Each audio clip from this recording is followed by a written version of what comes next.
What is up, YouTube? Welcome back. Aeneas here. Today I'm going over some of the honorable mentions that didn't make my top 5 new decks for Dominaria United.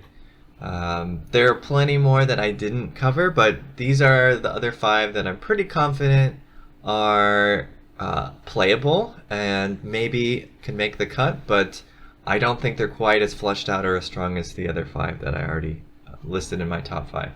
So, yeah, let's look into it. So here's the first one.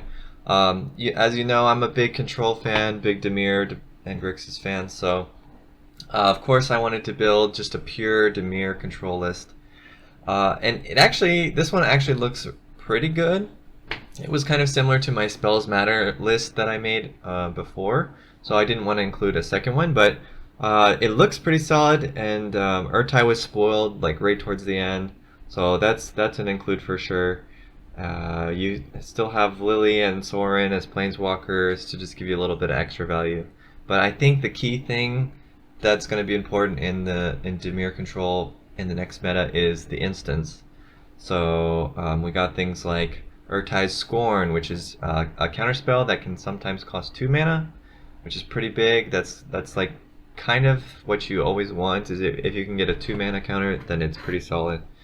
We've got Cut Down to kill all those aggro decks, the early creature drops, things like that. Even late game, if their stats are low, this will kill them. So very solid there. We have the return of Essence Scatter, and we have the new Rona's Vortex for answering any creature or planeswalker in the middle game. Besides that, we've got an important sweeper with drag to the bottom here. That was something that Dimir was kind of lacking a little bit. I mean, we had Meat Hook, but Meat Hook a lot of times you would lose before you got to cast it for what you needed to. Or there was like a Luminarch Aspirant, which just kept getting bigger, so you could never kill it with Meat Hook Massacre. So yeah, this card's going to be kind of important for that. And so how this works is it gets X plus 1 for each land type you have. So I've gone ahead and added the Rafine's Tower and the Xander's Lounge. So both of those have Dimir mana plus an extra type. So because of that, you have the potential to get a -5/-5 on this guy. So makes it a little bit more potent. And I guess even a lot of the time you'll get -4/-4, which is probably good enough to do the job. So I think it looks pretty solid. Urtai seems amazing, to be honest. You counter their spell, they lose their turn, you get a creature on board to start hitting them. Yeah, just great, and he's flashed, so just fits right in, super great. Karn Silex to clear pesky non-creature stuff whenever you need to. So yeah, looks really solid. Even made a sideboard for this one because I think it's going to be great. So yeah, that's the first honorable mention. The next one we got here is the green-white tokens list. There is a lot of support for green-white tokens as well in this coming format. Ajani kind of synergizes well with it as well because he's green-white and he buffs your creatures, and he also can find you creatures, stuff like that. But besides that, I mean, this new legendary creature, Queen Alenol, she gets bigger for each creature you got, so you want to go wide. It's a benefit for going wide. Also, Adeline benefits from going wide. You have the token makers like this one, Resolute Reinforcements, Join the Dance. Even this Pump spell creates a token. You got King Darien, who makes tokens. You've got Catilda, which pumps your guys and also lets your guys tap for mana, so you can activate abilities, stuff like that. So lots of benefit for going wide, and it just looks pretty solid. Of course, Wedding Announcement is a staple, making tokens and pumping your guys. So definitely seems like it could be a deck. I mean, I'm sure it'll get you to Mythic if you really want to, or some form of this deck. So yeah, looks cool, looks solid. Something to try out in the new set. The next one is sorry, I think I blew on the mind, but Black-White Clerics. This one is probably not quite fleshed out. Yes, there's a deck here, and yes, it has some power, but I think it's a little bit worse than a lot of the other aggro decks you'll see in the format.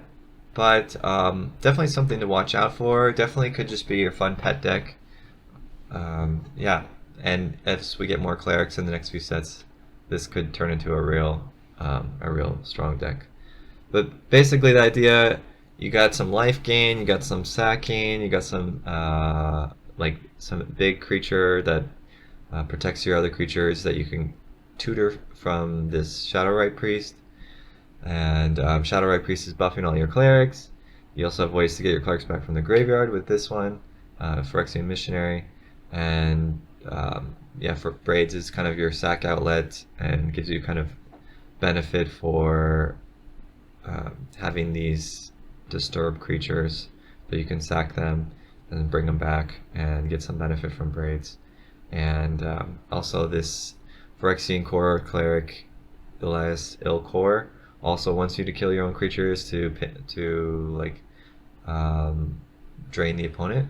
So yeah, you need some way to kill your guys. You need some ways to hurt the opponent when you kill them. You need ways to bring them back, which we have.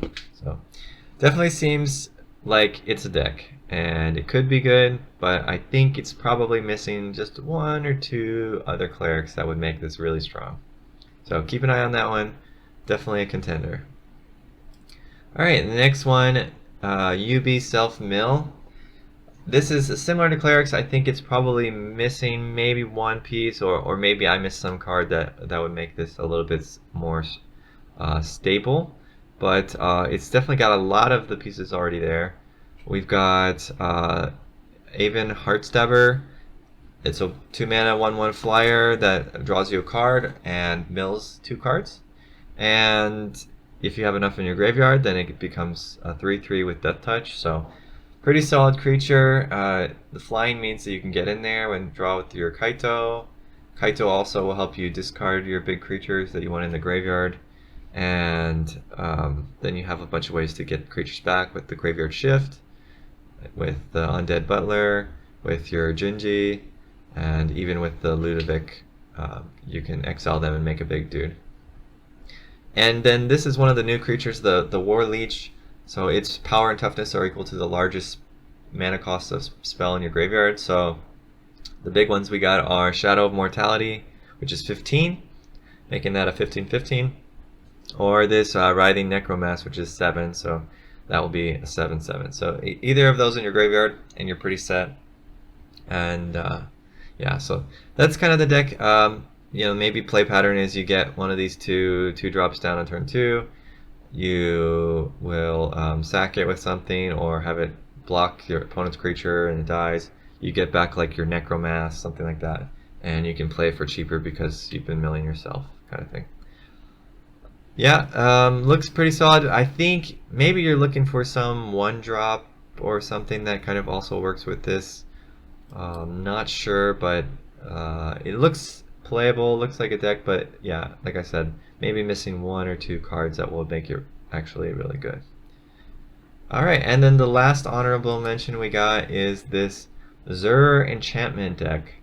So the key card in this one is Azure Eternal Schemer.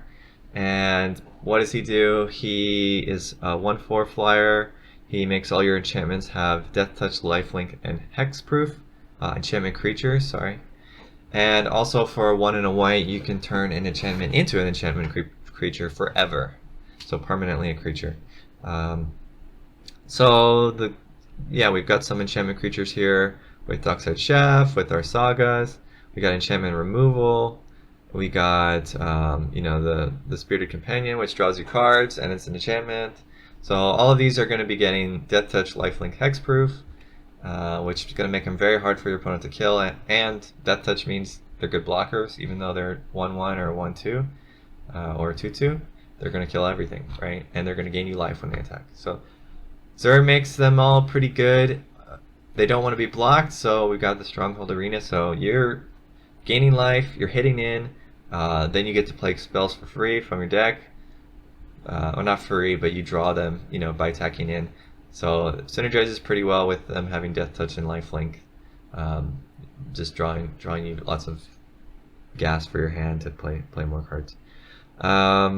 We also, of course, have Catilda. gets bigger the more enchantments that you have. So that's a good one, and it turns into an equipment when it dies, so you can buff up your little guys as well, or buff your Zur, make him bigger and harder to kill. We've got two. This touch the spirit realm, so we can exile our creature. I was thinking you can use it to get rid of the opponent's stuff, or you can use it to save your Zur in a pinch, something like that. And then I have Tatsunari already because I just like him, and he makes a frog whenever you cast an enchantment, and he drains the opponent, stuff like that. So he's a fun creature. Definitely not as good as Catilda or Zur in this deck, but still fun, still interesting to include in an enchantment deck. So, all right, yeah. So that's that one. This one, I think this one is probably playable, and there's a few other enchantments that I could have included. So, we can play around with this, try to make it a little bit better.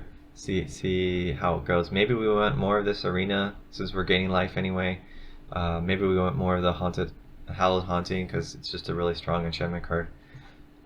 Yeah, you'll just have to play around and see how it goes. But it's an interesting deck for sure, and depending on the meta, could be really good. All right, so that's all the honorable mentions for today. Tomorrow I'm going to go through some historic decks that I made with the new set. But I hope you enjoy. Let me know in the comments if I missed anything, or if there are any cards I forgot to include in one of these decks that you think should be in here. And until next time, see ya.